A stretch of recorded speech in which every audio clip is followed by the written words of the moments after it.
Once upon a time, there lived a miller and his 3 sons. No matter how hard they worked, they barely had enough to eat. Their only possessions were the mill, a donkey, and a cat. So, when the miller became sick and died, it was very easy for the 3 sons to divide up their inheritance.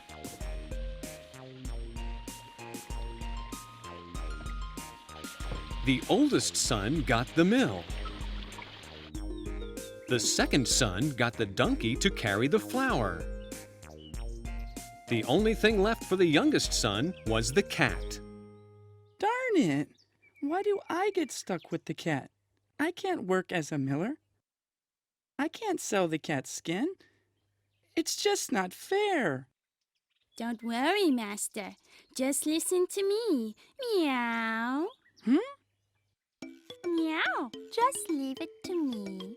Give me a sack and a good pair of boots. Then you'll see that things aren't really as bad as you might think. Meow. Meow. The boy was shocked to hear the cat talk, but he always known that it was clever. Thinking that the cat probably had a good plan, he did as he was asked. Wearing his fine new boots, the cat slung his sack over his shoulder and walked on 2 legs into the forest. There were many rabbits living in the forest. Here's what I'll do. I'll put some carrots in my sack and hide in the bushes. I'm sure to catch a rabbit. Meow. Now, I got him. I did it! What a catch! I've never seen such a big rabbit. Meow! Delighted by his success, the cat made his way straight to the king's castle. Ho ho! What a very fine rabbit! This is a gift from the Marquis of Carabas. Meow! Meow! Who's the Marquis of Carabas? Actually, there was no such person. It was just a name that the cat gave to his master. Ho ho! How very fine! Ha ha ha ha!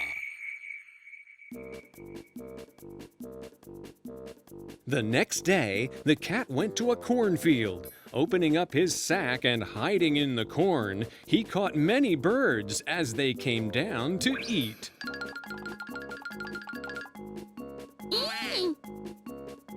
With his full sack of birds, the cat went again to the king's castle. Ho ho! This time you brought me some nice plump birds. Thank you very much. Please give my best regards to the Marquis of Carabas. Stroking his beard, the king thanked the cat and gave him many gold coins. One day, the king decided to take his daughter, the princess, for a ride to the river in his carriage. The cat thought of another plan. Master, please go quickly to the river. Meow. Please hurry and take your clothes off. Just one swim in the river will bring you happiness forever. Meow. Full of doubt, the boy waded into the river. When the king's carriage approached, the cat called out in a loud voice. Help! Help! The Marquis of Carabas is in trouble. He was swimming in the river, and a thief stole everything. His clothes, his shoes, everything. Please help us. Meow. What? The Marquis of Carabas? Servant! Go quickly and fetch some fine clothing fit for him. Clothed in such finery, the boy looked noble indeed. Both the king and the princess were entranced by him. Excellent. Everything's going according to plan. Meow. Whispered the cat to himself. My dear Marquis of Carabas, would you care to join us in our carriage? Meow.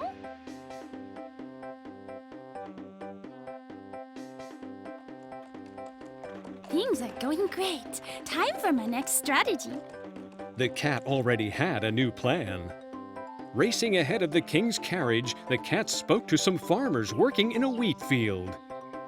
Listen to me, everyone. The king will soon pass by. If he asks you who owns this wheat field, tell him it belongs to the Marquis of Carabas. Do this, and I'll give you some cheese in thanks. Okay, you want us to say the Marquis of Carabas, right? That's right. Thank you. Running further ahead, the cat came to a ranch. Listen to me, everyone. The king will soon pass by. If he asks you who owns this pasture, tell him it belongs to the Marquis of Carabas. I'll give you some delicious bread and thanks. Meow. Just then, the king's carriage arrived at the wheat field. Such a broad field of wheat. Tell me, who owns it? Your Highness, it all belongs to the Marquis of Carabas. My, a great field indeed. Who owns this land, my good man? Your Highness, it all belongs to the Marquis of Carabas. My, yours again I see, and a very fine pasture it is. Thank you, sire. It is as you say. The king was completely taken by the Marquis of Carabas. Meow. The cat raced ahead yet again. This time, he went to the great castle of a man-eating ogre. The fearsome ogre had magical powers and was very wealthy. All of the fields and pastures the king had passed so far really belonged to him. Halt! This is the Ogre King's castle. Why have you come here? Well, I just thought I'd stop in and say hello. Meow. What a funny little cat. The cat used flattery to gain the ogre's favor. Oh, mighty king. I hear you can transform yourself into any animal you wish. But surely you can't change into an elephant or a lion. Nothing's too hard for me. Just watch.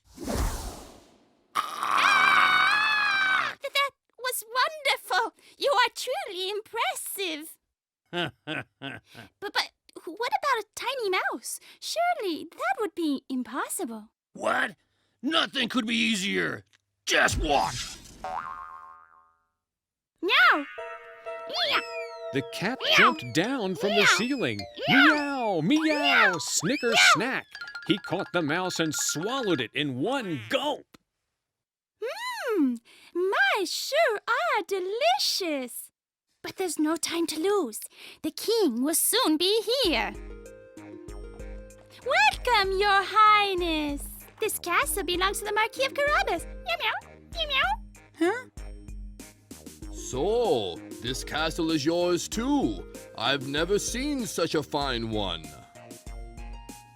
The king was impressed that the Marquis of Carabas showed no signs of arrogance despite his great castle. He felt great affection for the boy. My dear Marquis, I wish to ask you a question. Would you marry my daughter?